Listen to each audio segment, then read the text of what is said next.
Tatum on the NBA logo with 8. Makes his way to the three-point line, down 2, drives, blocked at the rim by Adebayo. 3 seconds to go, and a late foul. Bam Adebayo may have just won Game 1 of the Eastern Conference Finals for the Miami Heat. Job Well Done is brought to you by Napa. Whether you stop by a locally owned Napa Auto Parts, Napa Auto Care, or visit Napa online, if you need help with your ride, you can count on Napa know-how.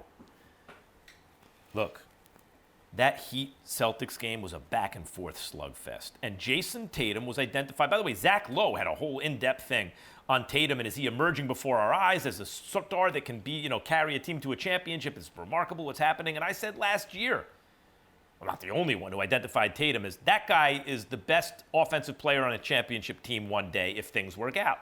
Right? That's his upside. But, back to the star system. The Celtics have like 4 four-star players. Gordon Hayward in a good year, and it's hard to say, like, when is he healthy? Is he still an all-star? He's like a 4-star player. He's a really good all-around player. Both ends of the floor. As is Jaylen Brown. As is Kemba Walker, maybe not defensively because he's small, but certainly offensively, though not last night. As is Jayson Tatum. But of all of them, Tatum is the guy who could maybe be the primary offensive weapon on a championship caliber team. Can he be that right now? That's the question. And when that guy who went for like 30 and 14 and 5 is going in for the game winner, basically, and he's blocked clean like that, it almost reminded me in a way, not that it's the same kind of game, but when the Eagles and Patriots, I was at that game, also as a fan. Sometimes I like to go as a fan to games, because, get a ticket, because I just want to enjoy the game. The rules in the press box, you're not supposed to root and this and that. I just want to enjoy it. And I went as a fan, and you just got the feeling after a while. Remember the Patriots never punted in that game? You just got the feeling after a while. The first team to make a real defensive play is going to win, and that was the Eagles, and they won. Not that it's exactly the same thing, but they were going back and forth and overtime and back and forth. And Bam came up with the defensive play that really won the game. Usually one play, you can't say that's the game winner, but that was the game winner, and that's a tough one for the Celtics, who I liked in this series before it began for a couple reasons. I thought Gordon Hayward would be available to them. He wasn't in game 1. Now you got to reintegrate a piece that's like kind of a big piece.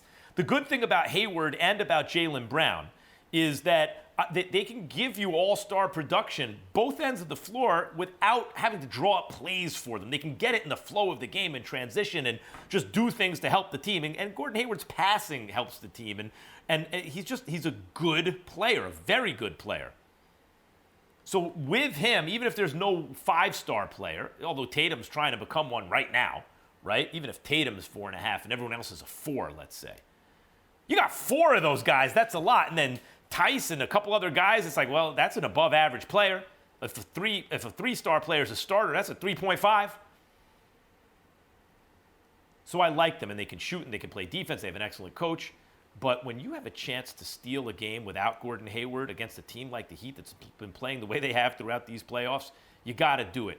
And Kemba came up small, and Bam came up big.